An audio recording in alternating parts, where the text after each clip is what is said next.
Hey LJ Village, it is LoveJewel here with you on Sweet Talk Tuesday. You know how we do it every Tuesday, where we talk about life, love, sex, marriage, and self-growth. And today I'm speaking about accountability. Now when we think about accountability, it is ownership. It is taking heed or responsibility for our actions. A lot of times we grow accustomed to our ways, our old ways and our habits that we don't consider changing. And I know a lot of older folks are like that. You know, I've always done things this one way, so that's just how I operate. That's how I function, or this is how I know to be, and it's suitable for me and my lifestyle. And sometimes we have to adjust to the people that God puts in our lives. We have to adjust to the circumstances and come out of our old ways and habits. Accountability is me being able to say, hey, maybe I did make a mistake. Maybe there are other ways to handle this. Maybe my approach was wrong. I want to be accountable for the things that I do, because everything that I do has a reaction.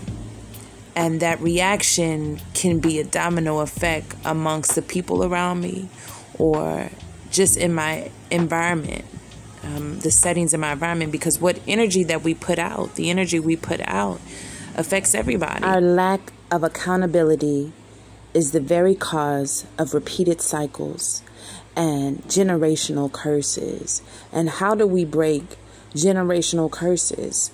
We have to be aware of what we're doing, what has been done in our past, and how will we go about changing it. So yes, I want to be accountable for how I treat people, how I speak, the things that I allow to happen before me.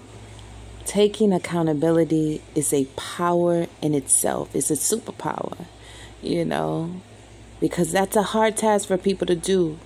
For them to say, hey, I did do this. I'm going to take ownership. I did do this and it caused this. For example, a family that has never expressed their love for one another. And then once you get the next generation of children, hey, how come I've never heard my parents say they love me? How come I've never got hugs and kisses? And well, that's because we've always did things that way, or we've always felt this way, or handled things this way. No, we have to be accountable, because for our action may cause reactions for others.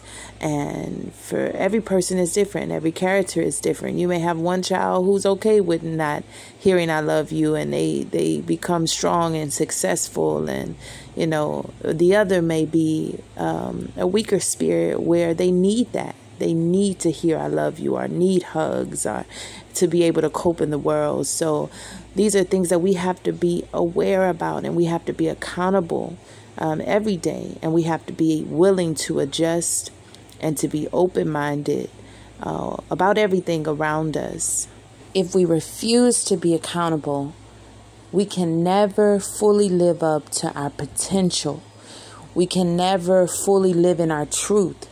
Because to be accountable is to live in your truth, to tell your truth about yourself. Hey, I'm not good at this. Hey, I don't know how to operate in this manner.